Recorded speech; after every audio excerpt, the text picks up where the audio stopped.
Bonjour Yasmine. Bonjour Céline. On est content de pouvoir te rencontrer et puis aujourd'hui voilà, de pouvoir faire une interview un petit peu différente de celle qu'on fait d'habitude. Puisse nous parler toi du combat de femmes que tu as mené depuis maintenant plusieurs années. Où aujourd'hui les choses ont avancé, mais justement tu vas pouvoir nous raconter un petit peu tout ça. Exact. Est-ce que tu peux déjà te présenter brièvement, nous dire un petit peu qui tu es? Alors moi je m'appelle Yasmine, j'ai 24 ans et j'ai un petit garçon qui va avoir 4 ans. Je travaille dans la cosmétique. Aujourd'hui, donc, ouais, comme je disais, on vient de voir par rapport à un sujet vraiment Oui. pas simple, les violences conjugales. Mhm. Est-ce que tu peux nous dire un petit peu ben, ce que tu as vécu, ton histoire d'amour à la base, Oui. et pour nous dire un petit peu comment les choses se sont jouées au fur et à mesure? Oui, alors moi j'étais au lycée, comme tout le monde. J'ai rencontré mon premier amour là-bas. Et on est restés ensemble pendant presque 6 ans. Et de cette union est né un petit garçon. Donc au début, on se fréquentait au lycée, donc ça a commencé en 2014. On était toujours ensemble au lycée, on n'était pas dans la même section, mais on était dans le même lycée. Vous aviez le même âge? Exactement, il a le même âge que moi, effectivement, on a le même âge. Moi, c'est un peu compliqué aussi parce que je suis musulmane, je suis tunisienne. Voilà, pour le voir, je devais me cacher, je devais mentir à mes parents que j'allais voir une copine et tout ça. C'est pas comme les autres filles, quoi. Sa famille, ils étaient à peu près au courant qu'on était ensemble. Ça se passait très très bien au début. Donc j'étais très amoureuse de lui, lui aussi. Et par la suite, il y a eu une fois, il m'a tiré les cheveux, une fois, il m'a tapé sur le visage, une fois, il m'a tapé sur le corps. Et en fait, tu t'en rends compte vraiment, surtout je m'en rends compte maintenant, c'est un cercle vicieux. Et mes parents, ils ont appris la violence par des voisins. Donc en fait, des voisins qui m'ont vu dans sa voiture me faire frapper. Donc ça n'a pas été tout de suite, hein. Ça a pris beaucoup, beaucoup de temps. Et une fois, mon père, il est allé parler à un voisin, où il y a un voisin qui était venu le voir, je m'en rappelle plus parce que ça fait longtemps, qui lui a dit, écoute, j'ai vu plusieurs soirs ta fille se faire taper, il a cette voiture, blablabla. Et mon père, en fait, il s'est rendu compte que c'était la personne avec qui j'étais. Et par la suite, après, forcément, à ce moment-là, j'avais pas encore d'enfant avec lui. Et moi, j'étais aveuglée, je pense, hein. J'avais des sentiments forts pour lui. Je suis quand même restée avec lui malgré tout ce que mes amis m'avaient dit, malgré tout ce que mes parents m'avaient dit. Et les parents de cette personne n'étaient pas au courant au début de sa violence, hein. Donc c'était petit par petit en fait qu'ils se sont rendus compte qu'il se passait des choses qui n'allaient pas, effectivement.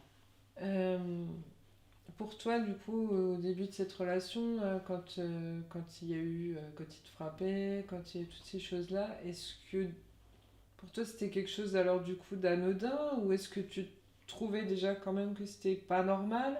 Tu pensais qu'il allait changer? Qu'est-ce qui faisait que tu restais avec lui? Alors, tu me dis déjà les sentiments, mais... Déjà, moi, j'ai toujours vécu dans un contexte de violence. Déjà, depuis que j'étais petite. Donc, je pense vraiment que c'est à cause de ça que j'ai pas eu le déclic. Parce que je pense vraiment qu'une personne qui a une vie tout à fait normale, des parents qui s'aiment, des parents qui sont toujours là pour toi, voilà, qui te suivent quotidiennement et tout ça, et qu'il n'y a pas de violence, qu'il n'y a pas de cris, je pense qu'une fille comme ça se serait rendue compte et se serait alertée tout de suite que là, stop. Alors que moi, non. Mais les copines que j'ai au lycée sont toujours les mêmes de maintenant. Voilà.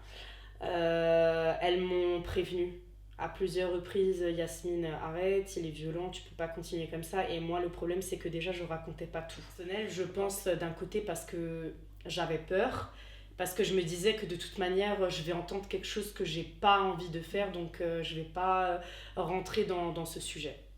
Et par la suite, donc petit à petit, donc tu as continué finalement d'accepter Exactement. sa manière d'être avec Ouais, toi. ouais.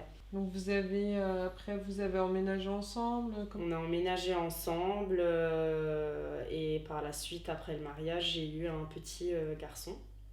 Voilà. Et c'est toujours resté la même chose en fait. J'allais te poser la question, est-ce que les violences étaient toujours là, peu importe, même la période où tu étais enceinte, Oui. même la période du mariage, les préparatifs, même tout ça? Oui. Il n'y a jamais eu de changement de sa part? Non, non. J'ai de très mauvais souvenirs. J'ai plus de mauvais souvenirs avec lui que des bons. Voilà. Donc la violence, ça s'arrêtait pendant plusieurs jours, des fois plusieurs semaines, mais il y a toujours un moment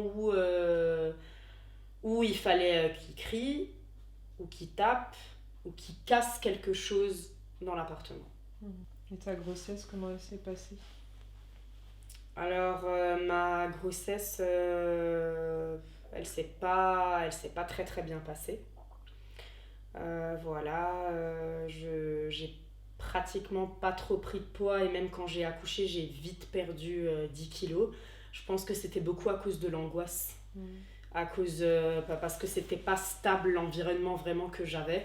Je pense que quand tu es enceinte, tu as besoin d'avoir quelque chose de très stable dans ta vie. Voilà, moi je suis tombée enceinte très jeune. Quand je suis tombée enceinte, j'avais 19, donc j'étais vraiment très très jeune. Et c'est mon premier enfant aussi. Donc forcément, tu as besoin d'aide de ton partenaire. Et moi, pendant ma grossesse, il n'était pas vraiment présent. Et pendant ces 9 mois, tu t'es pas posé la question de savoir voilà, comment ça allait se passer aussi par la suite, quand tu allais être maman, quand tu allais avoir un enfant? Si, on avait des amis en commun avec mon ex-conjoint qui me disait écoute, si tu accouches et qu'il ne change pas, il ne changera jamais. Alors, quand j'ai accouché, il était présent. Je suis restée plusieurs jours à l'hôpital parce que, je sais pas, il mettait du temps à sortir. Voilà, et il m'a accompagnée durant tout ce temps, il était très présent. J'étais d'ailleurs très étonnée, mais très contente qu'il soit là. Voilà, le jour où j'ai accouché, il y avait sa famille, ils étaient très contents, ils ont décoré toute ma chambre, c'était très beau. Il y avait ma famille aussi, malgré les tensions et malgré ce qui se passait. Tout le monde a essayé de s'entendre. Puis je suis encore restée plusieurs jours à l'hôpital. Et il était là, donc il a toujours dormi avec moi, dans la même pièce. Il s'occupait de notre fils. Et après, quand on est retourné à la maison, après quelques mois, ça a recommencé. Ça n'a duré qu'un laps de temps, en fait, le petit changement. Mais il y a eu un changement. Oui. J'ai vu quand j'ai accouché qu'il l'a vu.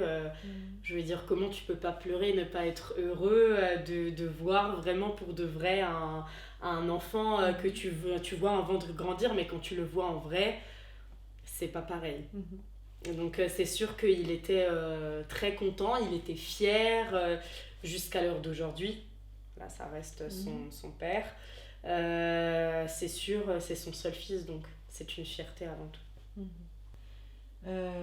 J'imagine que voilà, comme il y a un enfant qui est présent aussi à la maison, c'est d'autant plus difficile peut-être aussi. Oui, bien sûr. Moi déjà, je me suis séparée de lui quand il était quand même très bébé, parce que maintenant il a 4 ans quand même, il parle, il comprend. Quand il voit quelque chose, il le dit. Après, les enfants, c'est des éponges. Ils sont plus intelligents qu'on le croit. Même in utero. Exactement. Par la suite, qu'est-ce qui s'est passé? Qu'est-ce qui, à un moment donné, t'a fait prendre conscience que la vie que t'avais, c'était pas une vie normale? Déjà, il m'a déjà frappée devant l'une de mes copines. Donc il a essayé de prendre mon fils et il est parti avec. Donc déjà... Donc là, vous étiez séparés. Exactement. Donc à ce Vous moment-là... êtes séparés à quel moment? Alors je me suis séparée de lui quand mon fils avait 1 an. Voilà, quand mon fils avait 1 an, je me suis séparée de lui. Et c'est à ce moment-là qu'il s'est passé énormément de choses, hein. Donc je me suis séparée de lui une première fois et je suis retournée avec lui plusieurs fois. Donc il y a eu plusieurs séparations jusqu'à avoir la séparation définitive il y a exactement 2 ans. Alors, il y a eu combien de séparations avant la vraie séparation? Il y en a eu, je crois, au moins 3 ou 4. Et du coup, à chaque fois, j'allais chez mon père et je retournais et j'ai menti aussi plusieurs fois à ma famille. Voilà. Donc, je pense que ça a déçu beaucoup de monde, le fait que je fasse ça, que je dise que c'est fini, exactement, que je vois des assistants sociaux, que je me fasse aider par une psychologue, par une avocate, et en fin de compte, à chaque fois, je retombais... Voilà. C'est lui qui venait te rechercher? Il y avait...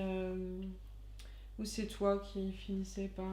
Alors non, ce n'est pas lui qui venait la plupart du temps, c'était moi.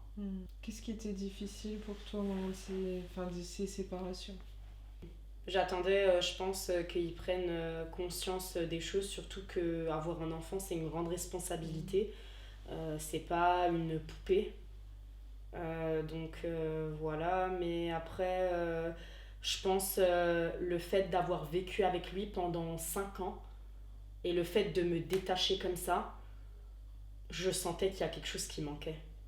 Le fait d'être seule, et à ce moment-là aussi, quand je me suis séparée de lui, j'avais plus de copines, j'avais plus personne, et je me disais, si je suis pas avec lui, j'ai rien. Qu'est-ce qui fait qu'au fur et à mesure, tu t'es retrouvée seule? Je pense déjà que tu te sens très seule quand tu te sépares de quelqu'un parce que tu as une habitude. Tu as une habitude psychologique qui est très forte d'avoir vécu avec une personne pendant un très long laps de temps. Un gros problème chez les femmes battues, c'est que tu dis toujours « je suis seule »,« je me sens seule ». Et ça, c'est un grand mot qui est revenu à plusieurs périodes. Donc je me sens seule, je suis seule, j'ai personne, je sais pas comment est-ce que je vais faire pour avancer, et c'est ça qui m'a laissé à chaque fois faire des va-et-vient et retourner. Mais non, tu n'es pas seule, t'as une famille, t'as ton enfant. Alors je sais que pour certaines personnes qui sont seules, c'est plus facile de partir parce que t'as une plus grande marge de liberté, alors qu'en fait quand t'as un enfant, donc 80% des femmes battues ont des enfants, c'est plus compliqué de partir. Parce que tu te dis, qu'est-ce qui va se passer plus tard? Est-ce qu'il va dire, c'est ta faute, maman? Qu'est-ce qu'il va raconter le père à l'enfant? Est-ce que tu fais le bon choix pour toi et pour lui? Et est-ce que tu vas réussir à t'en occuper seul? C'est pour ça, en fait, que le mot seul, il revient pour beaucoup de choses. Et 80% des femmes battues aussi sont seules et n'ont pas beaucoup d'entourage.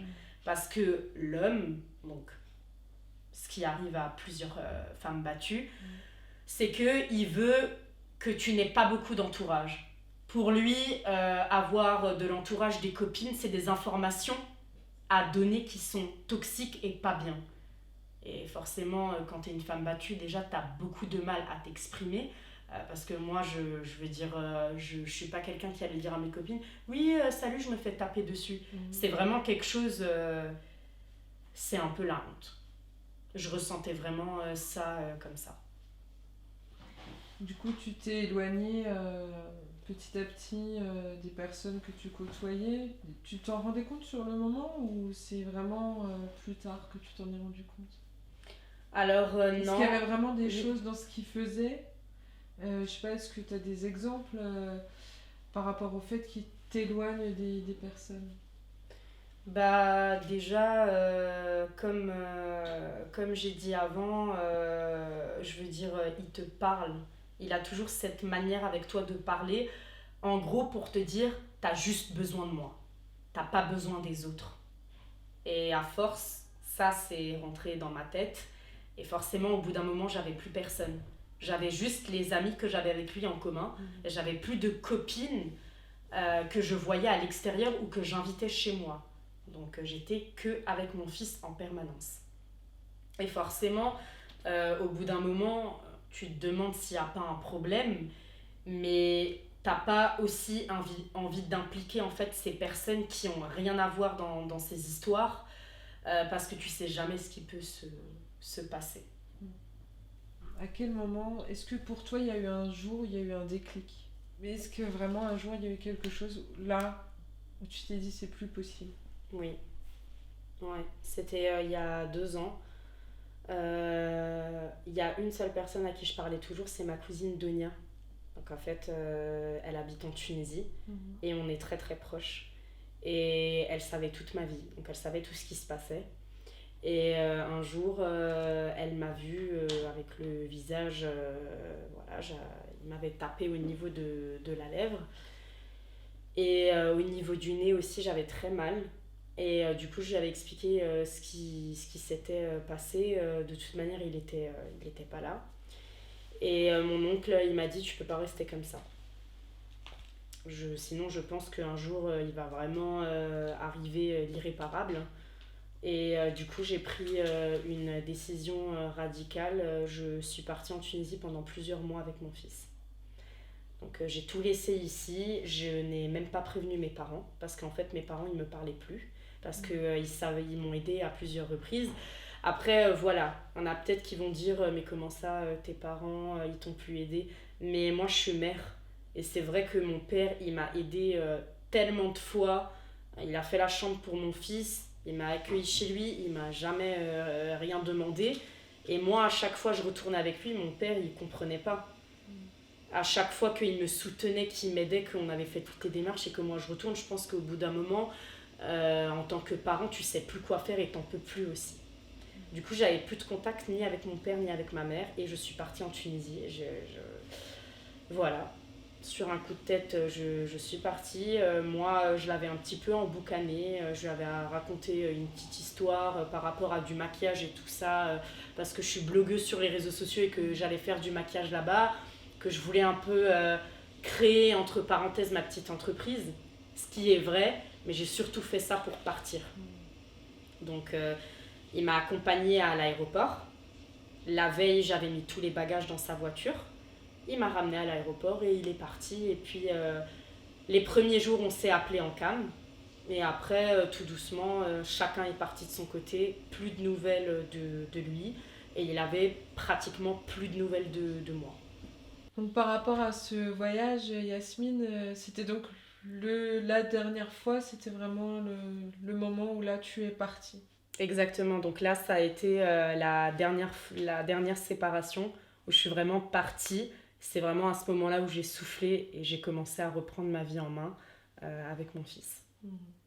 La Tunisie, c'est mon pays et il y a toute ma famille là-bas. Et ils étaient tous au courant de ce qui se passait. Il n'y a personne qui m'a jugée. Au contraire, on m'a très bien accueillie avec mon fils et je comptais rester vraiment là-bas. J'avais plus envie de partir. Voilà, je parlais la langue. Il y a des écoles en français. J'avais même inscrit mon fils au périscolaire parce qu'il y avait des périscolaires en français et tout ça. Donc il y avait beaucoup de possibilités pour que je reste. Alors je suis restée plusieurs mois en Tunisie et puis après mon père il a reçu une lettre au domicile d'un verdict du tribunal, d'une assistante sociale qui devait venir voir comment est-ce que ça se passait chez moi. Et du coup, j'étais obligée de rentrer en France. En fait, au niveau de la justice, qui a lancé les choses? C'était toi? C'était lui? Non, c'est moi. C'est moi qui a porté plainte. C'est moi qui a pris une avocate. Et c'est moi qui a fait toutes les démarches pour qu'il s'approche plus de moi, pour tout en fait. C'est moi qui a tout entrepris. Donc lui, il a assisté à tous les jugements. Il a jamais dit que j'étais une mauvaise mère, au contraire. Mais en fait, moi, je pense que la justice, elle nous donne pas de droit. Vraiment, ils m'ont mis plus de bâtons dans les roues qu'autre chose. C'est pour ça que je pense qu'il y a beaucoup de femmes qui ont peur de se lancer dans la justice parce qu'en fait, j'ai l'impression qu'ils font comme eux, ils veulent. Ils nous écoutent pas, nous. Sauf que c'est nous, on subit, et nous, on est les personnes entières avec ce qui se passe. Surtout, c'est dur, c'est compliqué. On voit pas, en fait, la voie de secours. On la voit pas. Mais pourtant, il y a que ça, en fait, pour faire avancer les choses, mais eux, ils font comme ils veulent. C'est ça aussi, il y a des associations de femmes Oui. Qui viennent aider justement Oui. Celles qui sont dans des situations compliquées. Oui. Après, toutes les associations ne sont pas faites de la même manière. Exactement. N'ont pas les mêmes aides aussi, Oui. elles, pour fonctionner. Donc, elles doivent répondre à certaines choses. Donc, je pense que c'est pareil, c'est important finalement de pouvoir donner aussi des lignes directrices un petit peu à ces femmes qui veulent s'en sortir et Oui. puis trouver les bons endroits. Oui. Peut-être qu'il ne faut pas s'arrêter au premier Oui. et continuer, même Oui. si c'est difficile. Oui, c'est ce que j'ai fait. C'est tout à fait tout ce que tu viens de dire, c'est exactement ce que j'ai fait. Je suis passée par plus de 10 étapes, je pense, hein, dans la séparation et dans ma reconstruction. Hein. Parce qu'après, quand tu es seule, tu peux pas te reconstruire toute seule. Ça, c'est quelque chose, c'est complètement faux. De le dire. Voilà, faut arrêter de mentir. Tu as besoin d'aide. Moi, j'ai vu une psychiatre, j'ai vu une psychologue, je n'ai pas honte de le dire. Parce que comme ma psychologue me disait, des fois, tu peux pas te confier à tes amis parce qu'ils vont te dire quelque chose, mais ils sont pas à ta place. Ils peuvent pas comprendre. Ils peuvent pas non plus être objectifs. Et exact. Ils te connaissent. Voilà. C'est exactement ça qu'elle me disait, ma psychologue. Donc c'est vrai que moi, je me suis sentie bien. J'y suis allée pendant 1 an, tous les mois, je pense. Et ça m'a vraiment fait beaucoup de bien. Ça m'a permis de me reconstruire. Donc il faut de l'aide. On demande de l'aide, mais il faut se faire aider aussi soi-même pour avancer. Moi, j'ai demandé de l'aide surtout aussi pour pouvoir avancer avec mon fils. Parce que moi, je pensais pas que à moi. Yasmine, est-ce que tu pourrais nous parler aussi de ton parcours par rapport à le fait de porter plainte Est-ce que tu y es allée une première fois et on t'a entendu Comment ça s'est passé? Bah, ça s'est pas bien passé parce que la gendarmerie, pour moi, entre parenthèses, je ne sais pas vraiment à quoi ils servent. Parce que moi, quand j'y suis allée plus de 2 fois pour porter plainte. Une fois, c'était une femme qui m'avait auditionnée, et 2 dernières fois, c'était des hommes. Mais C'était des plaintes ou c'était des mains courantes? Plaintes. D'accord. Des plaintes. J'ai Quand porté tu es arrivée plainte. pour porter plainte, on a accepté tout de suite que tu portes plainte? On Non. a essayé de te dire que peut-être il faudrait juste une main courante ou repasser la prochaine fois? Je sais pas. Comment t'as accueilli la première fois que tu y es allée? Bah, j'avais l'impression que j'étais pas prise au sérieux. Déjà de 1, et je trouve ça vraiment grave. Parce que voilà, quand tu as envie de porter plainte, c'est que vraiment il se passe quelque chose de grave. Je sais pas s'ils se disent oui, bon, repasser une autre fois, on a du travail. Ça m'est déjà arrivé, hein, qui m'ont dit de repasser effectivement ce que tu viens de dire. Alors moi, je trouve que c'est inadmissible. Mais vraiment. Parce que le jour où tu es allée pour la première fois porter plainte, Ouais. il s'était passé quelque chose avant? Oui. Bah déjà, Pourquoi cette fois-là tu as fait la démarche d'aller porter plainte? C'est mon assistante sociale qui m'avait vraiment poussée. Parce que moi, j'osais pas. Ça a pas donné grand-chose par la suite. Hein, parce que après une longue attente et après les plaintes que j'ai déposées, le jugement a été fait, il n'a pris que du sursis. Et ça a mis combien de temps pour être jugé par rapport au moment où tu as porté plainte et le jour où... 1 an et demi. C'est long. C'est long, 1 an et demi. Par rapport à justement toutes ces démarches au niveau justice, t'as été conseillée par ton avocate, c'est elle qui t'a conseillé de ne pas être présente ou c'était toi? C'était trop difficile d'y retourner, de le revoir? Ouais, c'est la 3e option que tu viens de dire. Donc pour moi, déjà ça servait à rien que j'y aille, de le voir et que lui il me voit, il aurait plus la haine que je sois là. Donc je pensais déjà à ça. Je me disais c'est mieux que je sois pas au jugement, que par l'intermédiaire de mon avocate, je saurais dans tous les cas ce qui se passe. Mais je pense que ça m'angoissait aussi le fait d'aller dans un tribunal, d'être devant une juge, d'être devant des gens que tu ne connais pas et de parler. Et du coup, pour moi, c'était préférable que je reste à la maison et de recevoir juste les informations de mon avocate. Mais mon avocate, elle me disait quand c'était juste de venir, mais quand c'était pas la peine de venir, elle me le disait aussi, quoi. Aujourd'hui, Yasmine, comment tu vas? Bah, aujourd'hui, je vais très bien. Très très bien même. Je pourrais pas dire mieux. Je me suis vraiment jamais sentie aussi bien de ma vie et jamais sentie aussi épanouie. Alors, qu'est-ce que tu fais de... Aujourd'hui, quelle femme tu es? Alors maintenant, je suis quelqu'un qui a très confiance en moi. Je suis quelqu'un qui avance. Et je suis quelqu'un, comment on peut dire ça, qui en permanence aide et combat tout le temps. Je veux dire, ce qui s'est passé, pour moi, c'est pas un échec, c'est une force. Et tu as envie de donner cette force aussi aux autres? Oui, c'est pour ça déjà que j'aide. J'aide beaucoup en Tunisie. J'aimerais créer une association, c'est un projet qui est en cours. Parce qu'en Tunisie, il y a beaucoup de femmes battues. Il y a beaucoup de femmes qui ne sont pas soutenues par leur famille parce que quand tu es musulmane, que tu es mariée, que tu dois divorcer, entre parenthèses, c'est une honte. Du coup, c'est très compliqué d'avoir le soutien de ta famille et financier. Là-bas, c'est un pays qui est quand même assez pauvre. Donc, c'est compliqué. C'est pour ça que je souhaite donner ma voix aux interviews pour pouvoir aider au maximum que je peux. Comme je t'ai dit, je suis blogueuse. Et en fait, par rapport à l'interview que j'avais faite l'année dernière avec Faza Tounes, donc c'est une plateforme tunisienne, j'ai réussi à aider plein de femmes. Et rien que pour ça, je suis fière. Juste d'être au téléphone avec eux, de les aider, pour eux, c'est un soutien moral qu'ils ne peuvent pas avoir dans leur entourage. Mais en Tunisie, il y en a beaucoup qui n'ont pas cette chance. Est-ce que tu parles de la honte, en fait, c'est ça? Exactement, oui. Par rapport à l'image, par rapport à ce que ça renvoie sur la famille Exactement, entière? oui.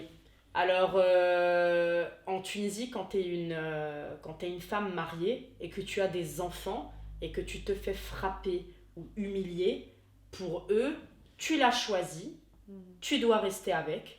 Pourquoi tu veux divorcer? Il changera, patiente ma fille.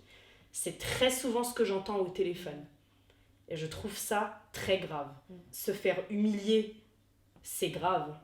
Parce que psychologiquement, après, tu commences à avoir des troubles. Et taper, c'est encore pire.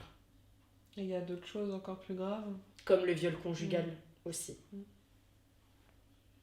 Dans un contexte comme ça, il y a toujours le viol conjugal, il y a toujours l'humiliation et il y a toujours frapper. Donc c'est ces trois choses qu'il y a toujours. C'est vrai qu'on oublie de le dire, c'est bien que vraiment tu appuies sur ce sujet parce qu'on oublie de le dire par honte, mais moi j'ai pas honte de le dire. C'est vrai que quand tu es avec une personne qui te frappe, bah, tu fais quoi? T'as peur, t'as quand même des rapports avec lui, t'en as pas tous les jours, tu dois quand même en avoir parce que sinon t'as peur de qu'est-ce qui va se passer. Il y en a plusieurs qui sont dans cette situation. Donc je suis blogueuse et j'aide les femmes battues un petit peu dans le monde entier. Je suis même des femmes battues qui habitent en Amérique, au Canada, en Allemagne, en Suisse, bon là ça va, c'est à côté, en Tunisie, qui habitent dans les quatre coins du monde. J'essaye de les aider au téléphone ou en visio, parce qu'il y a des numéros de téléphone de femmes battues que tu n'arrives pas à joindre, ou difficilement à joindre. Tu ne sais pas comment faire. Et du coup, il y en a beaucoup qui me sollicitent, qui m'appellent et qui me demandent des conseils. Donc que ce soit au niveau des démarches ou que ce soit au niveau du comportement et qu'est-ce qu'elle devrait faire pour partir. Donc vraiment des conseils. Et moi, je suis là pour être à côté d'elle, pas virtuellement malheureusement, mais je suis un soutien moral qu'elles ne peuvent pas avoir ailleurs. C'est déjà un début de prise de conscience Oui, et puis exactement, c'est ça. Ouais. C'est ça. de travail sur ce qu'elles ont envie de faire du coup et vers quoi elles ont envie d'aller. Oui, c'est vraiment ça que j'essaye de leur apporter. C'est du soutien moral, de vraiment leur dire « tu es pas toute seule, je suis là ». Si tu as besoin de quelque chose, tu m'appelles. Tu as besoin d'une démarche, tu n'arrives pas à le faire, je t'aide, je peux le faire. C'est vraiment ça. Et je prends mon temps. Je veux dire, je rentre du travail, je regarde quand il y a des messages qui sont urgents et j'essaye d'appeler tout de suite, en général. Et je pense que il n'y a pas beaucoup de monde, malheureusement, qui fait ça. Je trouve ça dommage. Moi, je pense que je fais ça surtout à cause de ce qui m'est arrivé. Que maintenant, vraiment, j'ai une vie stable et que je peux donner ma force à quelqu'un. Et qu'avec ce que j'ai vécu et les démarches que j'ai faites, je sais quelle erreur il ne faut plus faire. En tout cas, merci Yasmine d'avoir partagé tout ça avec nous. Merci. Merci à toi. On peut te souhaiter que du bon pour la Merci suite. beaucoup. Merci. T'es sur le chemin là. Voilà, exactement, c'est ça. Est-ce que toi, tu as encore quelque chose est-ce qu'il y a quelque chose que tu aurais envie de dire ou est-ce que voilà, tu as un message en tout cas à passer à toutes ces femmes-là? Alors, le message que j'aurais à faire passer à toutes les femmes, c'est ne jamais perdre espoir. Il y a toujours au fond du tunnel cette petite lumière. Et si j'y suis arrivée, tout le monde peut y arriver.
Ça aurait dû être un moment banal,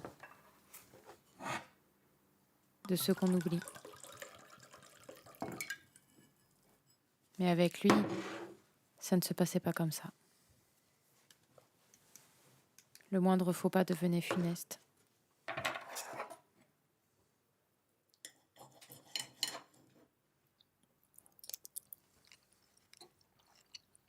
Ce soir-là, il n'a prononcé que 2 mots.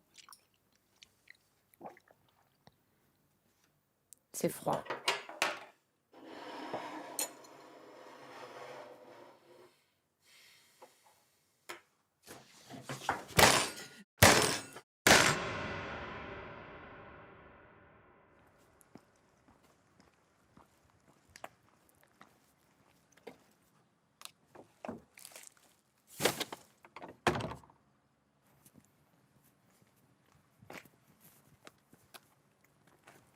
Prendre l'air. C'est tout ce que je voulais. Même pour ça, j'ai morflé. Bonsoir. Bonsoir. Excusez-moi, vous auriez une cigarette, s'il vous plaît? Bien sûr. Pourquoi? Merci. Un regard?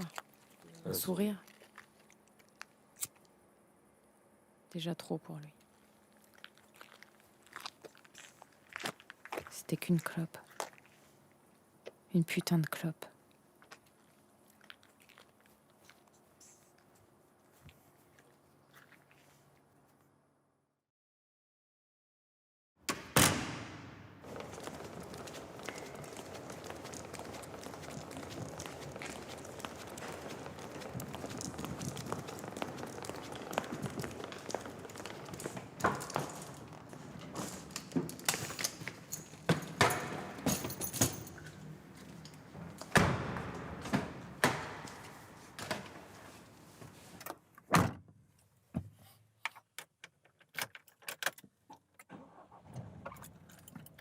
Il avait pas le droit de me faire ça. Il fallait que ça s'arrête.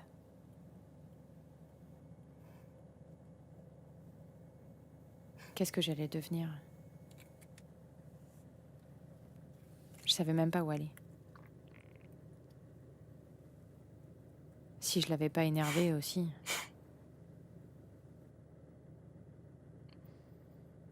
Puis il regrettait, il me l'a dit. Je m'excuse. Je m'en veux.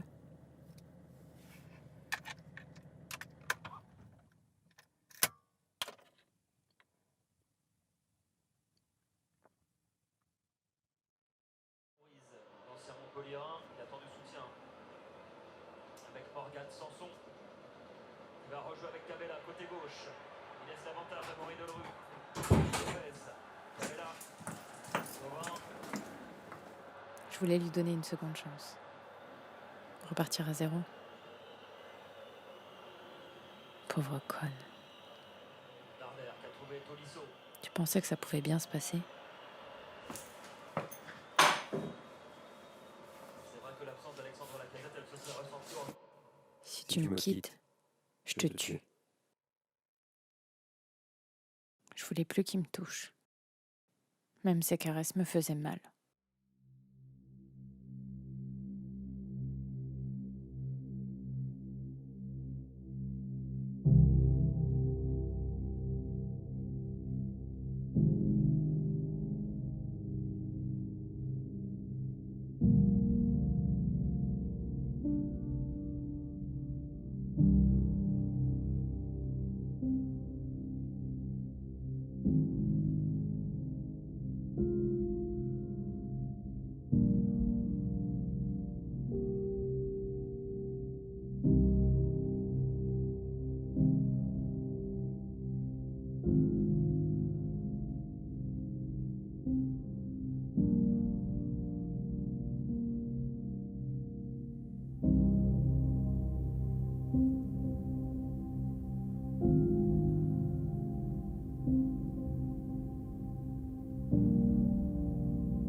Sans moi, tu n'es rien.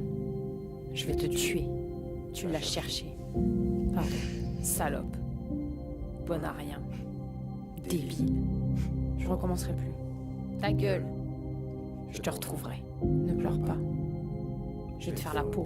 T'es la femme de ma vie. T'es qu'une petite merde. Je t'aime.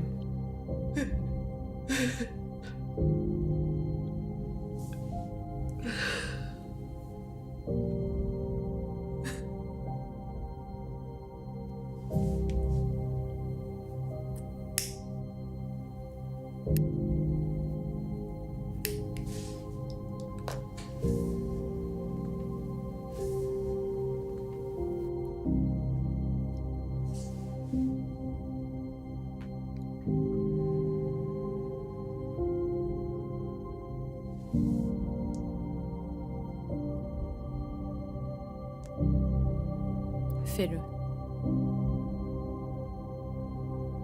Allez, fais-le.